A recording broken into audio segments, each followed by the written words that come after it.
అమ్మా కళ్యాణ్, నీకిప్పుడు ఎలా ఉంది? చాలా నీరసంగా ఉందిరా. కళ్ళు తిరుగుతున్నట్టుగా ఉంది.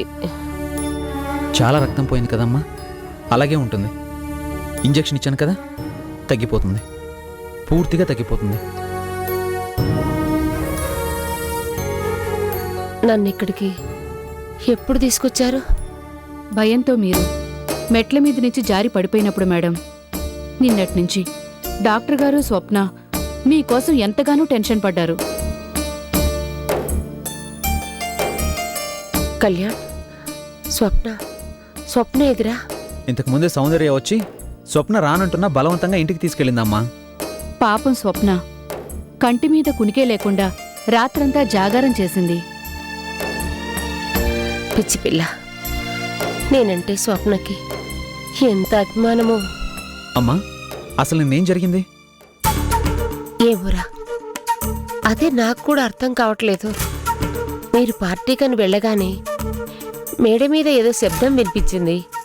వెళ్ళి చూశాను. గది కిటికీ తలుపు తెరుచుంది. మూసిన కిటికీ ఎవరు తెరిచారో నాకు అర్థం కాలేదు. కిటికీ వేసి వస్తుండగా ఫోన్ రింగ్ అయింది. నువ్వేమో ఫోన్ చేసి ఎందుకు కట్ చేసావమ్మా అన్నావు. నేనేమో ఫోనే చేయలేదు. కిందికి వస్తుండగా కాలు జారి పడ్డాను. ఆ తర్వాత ఏమైందో నాకు అస్సలు గుర్తులేదు. ఒరే కళ్యాణ్, నిజంగా ఆ ఇంట్లో ఏదో దయ్యం తిరిగినట్టు అనిపించిందిరా. అమ్మా, ఈ కాలంలో కూడా దెయ్యాలేంటి? ఒంటరిగా ఉన్నావు కదా, నువ్వేదో భ్రమపడి ఉంటావు. భ్రమ కాదురా, నిజం. ఒంటరిగా ఉండడం నాకు కొత్తేమీ కాదు కదా. కానీ నిన్నట్లాగా మాత్రం మన ఇంట్లో ఎప్పుడు జరగలేదు. మనుషులు కనిపించకుండా శబ్దాలు, తలుపులు దానంతట అవే మూసుకోవటం, ఇవేమిట్రా? నిజంగా ఆ క్షణంలో చచ్చిపోయానని అనుకున్నానురా. అమ్మా మేడం, ఆ ప్రభు దయ వల్ల మీకేమీ కాలేదు. మనుషులో దెయ్యాలో మర్చిపోండి. అవునమ్మా, నేనిలా బిడ్డ మీద చూస్తుంటే నాకెంత బాధగా అనిపిస్తుందో చెప్పలేను. జరిగిందంతా ఒక పీడకల అనుకుని మర్చిపో. ఇంకో 2 రోజులు ఇక్కడే ఉండి పూర్తిగా రెస్ట్ తీసుకో. ఇంకో 2 రోజులు హాస్పిటల్లోనా? అమ్మో, నా వల్ల కాదురా, నేను ఇంటికి వెళ్ళిపోతాను. చూసావా గ్రేసి, కాస్త ఓపిక రాగానే ఏంటి నేను వెళ్ళిపోతాను అంతే. మేడం, కనీసం ఈ ఒక్కరోజైనా మీరిక్కడ ఉండక తప్పదు. దీనికోసమేగా, తప్పుతుందా? అమ్మా, కంగారెందుకు? స్వప్న రాగానే నీకు తోడుగా నీ దగ్గరే ఉంటుంది. గ్రేసీ ఉంటుంది, నేనుంటాను. ఈ చేతికి కూర్చున్న సూది కూడా ఉంటుంది, అంతేగా?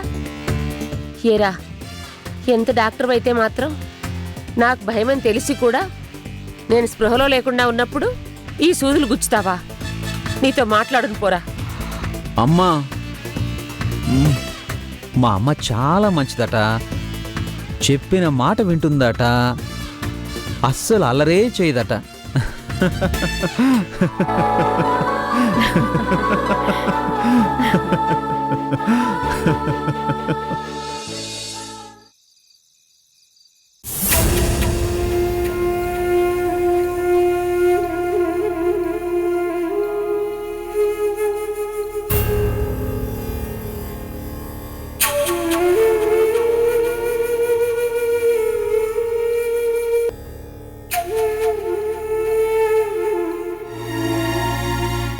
ఏవండి, మన పెళ్ళైన ఇన్నేళ్లలో నేను మీతో చెప్పకుండా ఏ పని చేయలేదు. కానీ రోజు రోజుకి దిగజారిపోతున్న మన పరిస్థితుల్ని కళ్ళారా చూస్తూ ఉండలేకపోయానండి. అందుకే ఎక్కడో ఒక చోట ఏదో ఒక పని చేసి 4 డబ్బులు సంపాదిస్తే ఏదో వేణీళ్లకు చన్నీళ్లు తోడుగా ఉంటుందనుకున్నాను. ఈ సంగతి తెలిసి కొంపలు మునిగిపోయినట్టు సౌందర్య రాద్ధాంతం చేస్తూ ఉంటే మీరు కూడా నన్ను ఎక్కడ ఆక్షేపిస్తారోనని హడలిపోయాను. కానీ మీరు ఎంతో పెద్ద మనసుతో నన్ను అర్థం చేసుకుని మాట్లాడి కోడలి ముందు నా తల వాలిపోకుండా కాపాడారు. ఇప్పటికే సౌందర్య నన్ను పూచిక పుల్లలా తీసి పారేస్తోంది. ఇవాళ తన ముందు మీరు కూడా నన్ను తప్పు పట్టి ఉంటే పురుగు కన్నా హీనంగా చులకనగా చూసేది, హేళన చేసేది, సూటిపొట్టి మాటలతో గుండెల్లో గుచ్చి మరింత దారుణంగా అవమానించేది. అలా జరగకుండా అలా జరగకుండా కాపాడాలనే కోడల ముందు నీ పరువు నా పరువు ఇంకా ఇంకా దిగజారిపోకుండా ఉండాలనే గుండె రగిలిపోతున్నా నిన్ను సపోర్ట్ చేస్తున్నట్టు నటించాను. ఏమండి? నీ ఏమండియే చచ్చాడు అనుకున్నావా? చిచ్చి, నేను బతికుండగానే నువ్వు ఎవరింట్లోనో పని మనిషిగా చేరి అంట్ల గిన్నెలు తోముతూ ఉంటే ఆ దృశ్యాన్ని చూసిన క్షణంలో నా కడుపు ఎలా రగిలిపోయిందో, నా రక్తం ఎలా సలసలా కాగిపోయిందో మాటల్లో చెప్పలేను. కోట్లు సంపాదించిన హరిప్రసాద్ ఇన్నాళ్ళు నిన్ను కారులో తప్ప కింద కూడా కాళ్ళు పెట్టనీయకుండా మహారాణిలా చూసుకునే నీ మొగుడు విధి వక్రించి కర్మకాలి అప్పులు పాలైపోయినంత మాత్రాన నీ దృష్టిలో కూడా వ్యధమైపోయాడా? కట్టుకున్న దానికి పంచపక్ష పర్వణాలు పెట్టలేకపోయినా కనీసం గంజినీళ్లు కూడా పోయలేనంత అసమర్థుడు, చేతగాని వాడు, అప్రయోజకుడు అయిపోయాడా? ఏమండి, నా ఉద్దేశం అది కాకపోతే ఇంకేమిటి నీ ఉద్దేశం? పని మనిషిగా ఇంకెవరో ఇంట్లో అభిమానాన్ని చంపుకొని వాళ్ళ చేత తిట్లు తింటూ పని మనిషిగా ఈ హరిప్రసాద్ భార్య అన్నపూర్ణ పని మనిషిగా కోడలు ముందు అయ్యో అయ్యో. ఏమండి, నేను చెప్పేది ఆవేశంతో కాకుండా కొంచెం శాంతంగా వినండి. ఇన్నేళ్లు నేను నా భర్తే దైవం అనుకున్నాను. మీరు క్షేమంగా ఉండాలని ముక్కోటి దేవతల్ని ప్రతిరోజు ప్రార్థిస్తూనే ఉన్నాను. మీ చేత ఈ తాళి కట్టించుకున్న నాటి నుండి మీరు చెప్పినట్టే విన్నాను. మీ అడుగుజాడల్లోనే నడిచాను. కానీ ఇప్పుడు మీతో కూడా చెప్పకుండా స్వతంత్రించిన నేను ఈ పని చేయడానికి కారణం కూడా మీరేనండి. మీకోసమే, నా మాంగళ్యాన్ని కాపాడుకోవడం కోసమే మీరు కొట్టినా తిట్టినా సరేననుకొని ఈ రకంగానైనా 4 డబ్బులు సంపాదించి అర్ధాంగి అనే మాటకు అర్థంగా నిలవాలని ఆశించానే తప్ప మిమ్మల్ని అవమానించాలని మాత్రం కాదండి. ఆ దేవుడు సాక్షిగా కాదు, మీరు నా మెళ్ళో కట్టిన పవిత్రమైన ఈ మాంగళ్య సాక్షిగా చెప్తున్నాను. దయచేసి మీ అన్నపూర్ణని అపార్థం చేసుకోకండి.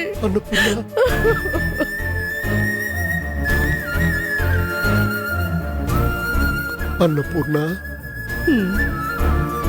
మీ అన్నపూర్ణ అలనాటి సావిత్రి, అరుంధతి, అనసూయ అంత గొప్పది కాకపోవచ్చు. కానీ జబ్బున పడ్డ భర్త తన కళ్ళ ముందే వైద్యం చేయించుకోవడానికి కూడా డబ్బు లేక అల్లాడిపోతూ ఉంటే పరువు పేరుతో చేతులు ముడుచుకుని కూర్చునేంత దుర్మార్గురాలు కాదండి. అన్నపూర్ణ, ఏం మాట్లాడుతున్నావు నువ్వు? అవునండి, నిజాలు మాట్లాడుతున్నాను. ప్రాణాలు నిలుపుకోవడం కన్నా పరువు ముఖ్యం కాదండి. కానీ కాదు, సాలేడు గూడు కట్టుకోవడం కోసం తన రెక్కల్ని ముక్కలు చేసుకుంటుంది. తేనెటీగా ఒక్కొక్క చుక్కని పోగు చేయడం కోసం తన ప్రాణాల్ని పణంగా పెడుతుంది. ఆడ మగ తేడా లేకుండా శ్వాసించే ప్రతి జీవి కష్టపడుతున్నప్పుడు వాటన్నిటికన్నా ఉత్కృష్టమైన జన్మ అనుకునే మనుషులం మనలో మాత్రం ఎందుకండి ఈ తేడాలు?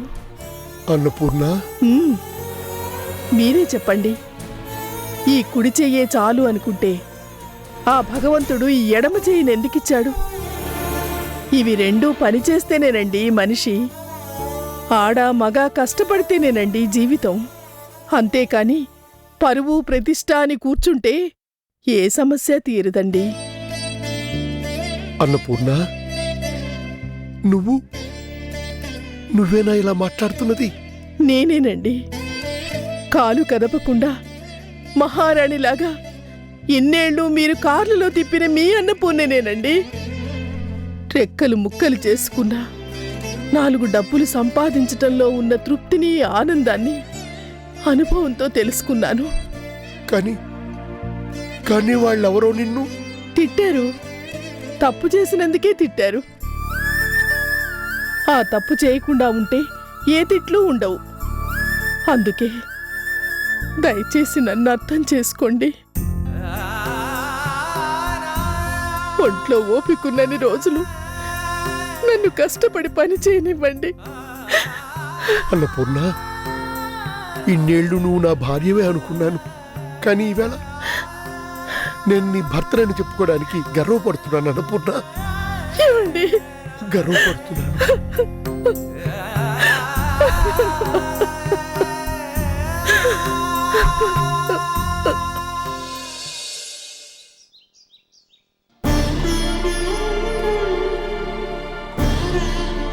ఆంటీ,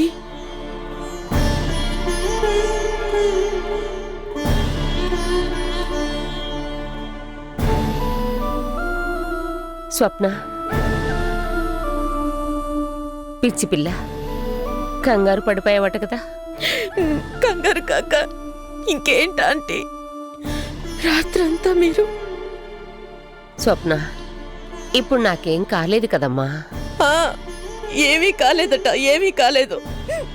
ఎంత పెద్ద గండం గడిచిందో. మీరు కోలుకోవాలని రాత్రంతా నేను ఎంతమంది దేవుళ్ళకు మొక్కుకున్నానో తెలుసా? స్వప్న, నేను నీకు ఫోన్లో చెప్పిందేంటి, నువ్వు చేస్తున్నదేంటి? మధ్యాహ్నం నుంచి కొద్దిగా అన్ని పెట్టొచ్చన్నారు కదా. హాట్ ప్యాక్ లో ఇడ్లీ తెచ్చాను, జ్యూస్ ఇవ్వచ్చని బత్తాయిలు కూడా తెచ్చాను. స్వప్న, నేనంటే నీకెంత ప్రేమ.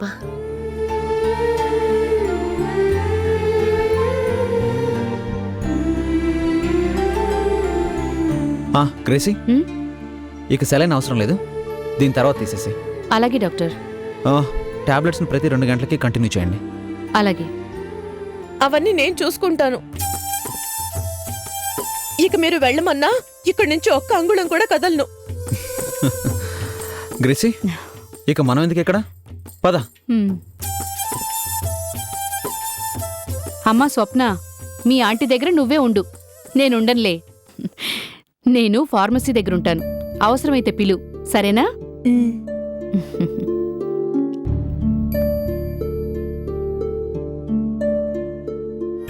ఆంటీ, అసలు నేను నిన్న పార్టీకని బయలుదేరకుండా ఉండాల్సింది.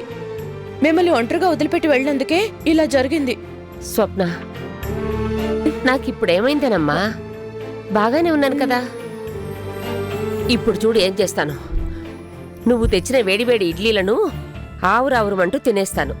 అన్నట్టు ఇడ్లీల్లోకి కారం పొడి తెచ్చావా? ఆంటీ, పిచ్చిదానా, బాధెందుకు? మా స్వప్న ఉండగా ఆ యమధర్మరాజు కూడా నా దగ్గరికి రావడానికి ధైర్యమే చెయ్యడు. గొప్పే. మరి గొప్ప కాక మా స్వప్న నా పక్కనుంటే నాకు 1000 ఏనుగుల బలం వచ్చినట్టు ఉంటుంది. చూస్తూ ఉండు. 4 రోజుల్లో బంతిలా లేచి కూచోకపోతే అప్పుడు అడుగు. ఆంటీ. అమ్మా స్వప్న, ఈ ఆంటీని విడిచిపెట్టి ఎక్కడికి వెళ్ళవు కదూ? వెళ్ళను ఆంటీ, ఇంకెప్పుడు వెళ్ళను. మిమ్మల్ని ఒంటరిగా వదిలిపెట్టి ఎక్కడికి వెళ్ళను. ప్రామిస్.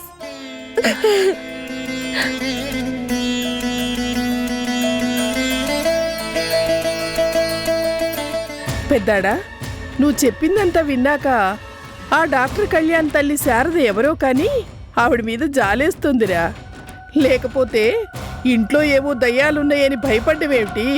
మెట్ల మీద నుంచి కింద పడి ప్రాణాల మీదకి తెచ్చుకోవడం ఏమిటి? ఆశ్చర్యం ఏముందమ్మా, ఈ కాలంలో దయ్యాలు ఏ ఇంట్లో అయినా ఉంటాయి. బతికుండగానే మనుషుల్ని పీక్కుతుంటాయి. నాకెందుకో ఇది దయ్యాలు చేసిన పని కాదు, ఎవరో మనుషులే కావాలని చేసిన పనే అనిపిస్తుందిరా. మనుషుల్లో దేవతలు ఉన్నట్టే దయ్యాలు కూడా ఉంటాయి కదమ్మా. కారణం ఏదైతేనేమి, ఆ పెద్ద ఆవిడ రక్తాన్ని కళ్ళ చూసింది. అవును, ఇప్పుడు ఆవిడ గండం తప్పినట్టేనా? భయపడాల్సినంత ప్రమాదం ఏమీ లేదన్నాడు కళ్యాణ్. కానీ అమ్మ, హాస్పిటల్లో ఉన్న అలా బెడ్ మీద చూస్తుంటే నాకెందుకో చెప్పలేనంత బాధ అనిపించింది. బాధ కాక ఇంకేమిట్రా, హాస్పిటల్ నుంచి డిశ్చార్జ్ చేయొచ్చు, ఆవిడ ఇంటికి తీసుకురావచ్చు. కానీ ఆ జ్ఞాపకాలు ఒంటరిగా ఉన్నప్పుడల్లా పాపం ఆవిడ్ని ఎంతగా కలవరి పెడతాయో కదూ. అవునమ్మా, అందుకే కళ్యాణ్ లోపల చాలా ఫీల్ అవుతున్నాడు. ఆవిడికి మళ్ళీ ఏదైనా జరుగుతుందేమోనని ఆందోళన పడుతున్నాడు.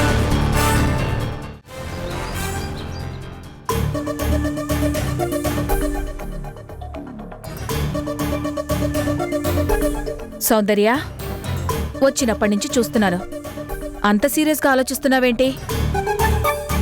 అదృష్టం అర్చన వైపుందా లేక నా వైపు మొగ్గు చూపుతుందా అని. అంటే భయపడుతున్నావా? ఆటని మధ్యలోనే ఆపేయాలనుకుంటున్నావా? మమ్మీ, పొగ సాధించడం కోసం కట్టుకున్న వాడినే కాదనుకున్న దాన్ని చావనైనా చేస్తాను కాని మొదలు పెట్టిన ఆటని ఆపను. కక్ష తీరే క్షణం వచ్చేదాకా నా కంటి మీద కునుకైనా రానివ్వను. మరి ఇంకెందుకు వర్రీ? వరీ కాదు మమ్మీ, ప్లానింగ్, ఫ్యూచర్ ప్లానింగ్ గురించి ఆలోచిస్తున్నాను. ఆ అర్చనకి ఫ్యూచర్ అనేదే లేకుండా చెయ్యాలనే కదా నీ ప్లాన్.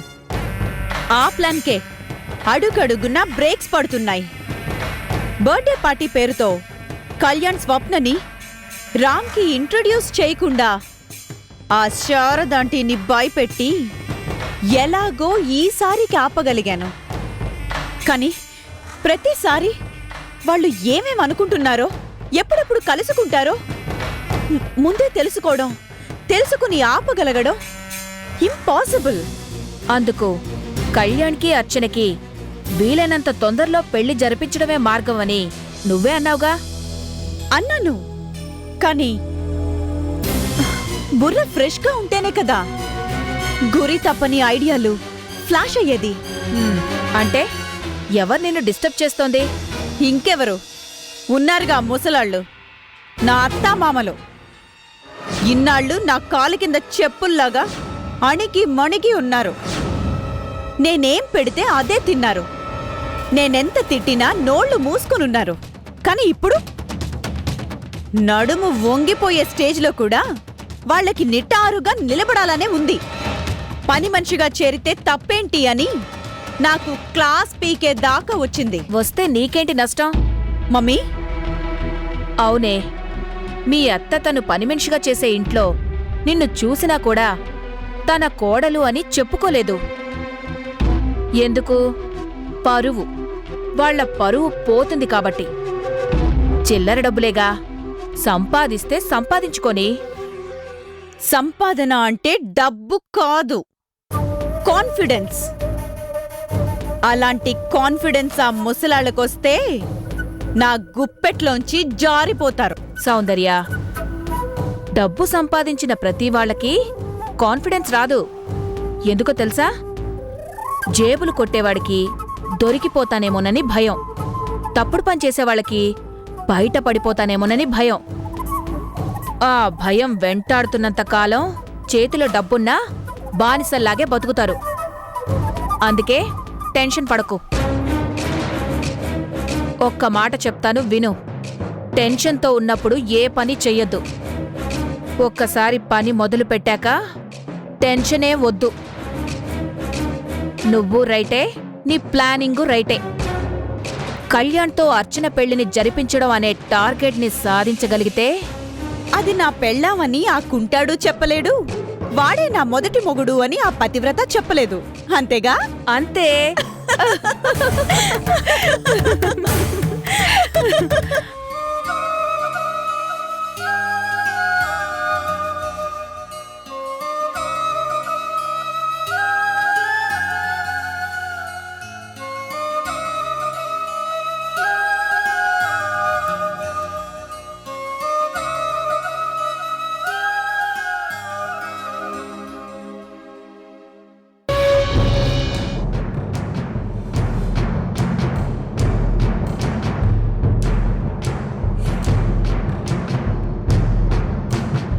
Excuse me, Yes? ఇక్కడ స్వప్న అనే అమ్మాయి ఉండాలి, ఎక్కడుందో చెప్తారా? మీరెవరు? నా పేరు రమేష్. నేను స్వప్న డీప్గా లవ్ చేసుకున్నాం. ఏక్ తుజే కేలియే, నువ్వే కావాలి, ప్రేమ కావాలి, ఆ టైప్ అన్నమాట. ఒకసారి స్వప్నను పిలుస్తారా? ఉండు బాబు, పిలుస్తాను.